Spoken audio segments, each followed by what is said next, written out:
But yo, YouTube world, what's the deal? Figure real quick, I'll do a quick video on this whole, sort of like a little part two to the whole Mace. So I said the Cameron, Jim Jones, mainly Cameron, Jim Jones situation. My last video, my older one was about Cameron, Jim Jones, Mace, and 50. But now this one is strictly about Cameron and Jim Jones. Is it destroying the whole Dipset legacy?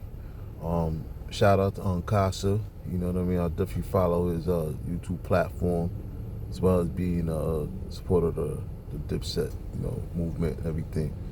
It's hip hop period, rap, you know. Um, but he definitely made a good point. All this fighting back and forth and stuff, let's be for real, it's really, to me, looking from the outside, it's kind of embarrassing in terms of you would think these two, they would just let bygones be bygones. One minute they fight, other minute they're back together, and they fight again, and they back together. End of the day, they're both gonna have to pick a neutral ground, kind of common ground, both Cam and Jim Jones, whether they still want to remain business partners or the case may be. It's kind of disappointing as far as for me being a supporter of the of this hip hop period. Even though I'm a Brooklyn dude, just seeing them cats making history, especially to me, they seem like they was one of the biggest movements to come out of the whole Harlem thing. Harlem period. I mean, you had other acts as well, but I mean, they was one of the biggest. I mean, you couldn't go anywhere without seeing cats rocking pink and everything like that. Even though I never really cared for that, but that's a whole nother story.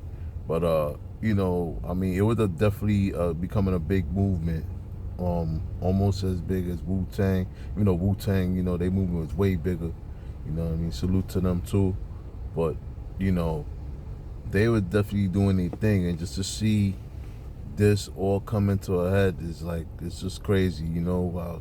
Two cats could just make money together and end up beefing, but that's still to show that not everybody you eat with, is gonna stay. That camaraderie is not gonna be there. Sometimes that loyalty is not gonna be there. I don't want to really get too personal with it, because I don't really know them but I could just just seeing from how they roll. Overall, it's not a good look. It's kind of helping destroy the legacy.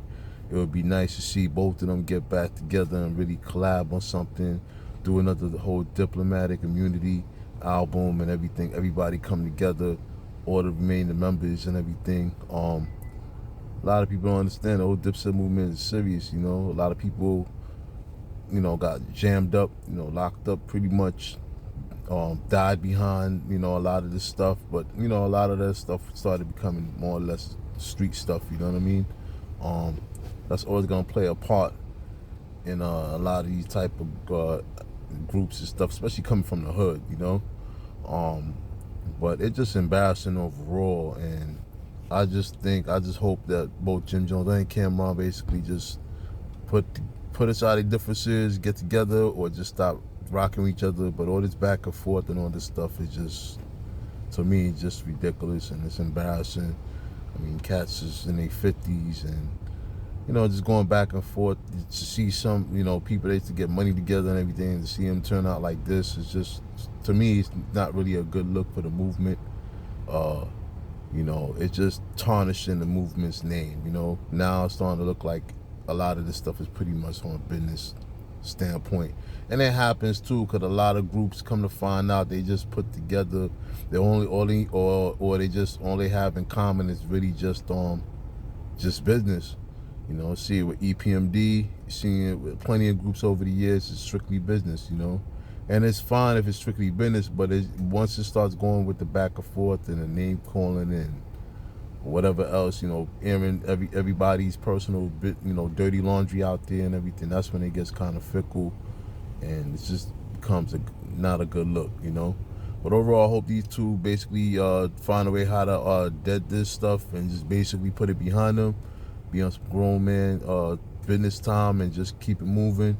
Overall, let me know what y'all think about this whole Jim Jones and Cameron situation. What should they just put it to the side and call it a day, whatever the case may be. Like, subscribe, share 82 Brooklyn 7 on YouTube. Like, subscribe, share 82 Brooklyn 7/YouTube. That's 82 Brooklyn 7/YouTube. I'm gonna come out with more stuff, more videos, short clips, whatever else, and just stay tuned and help big up the channel. And I know I'm out E5. Peace.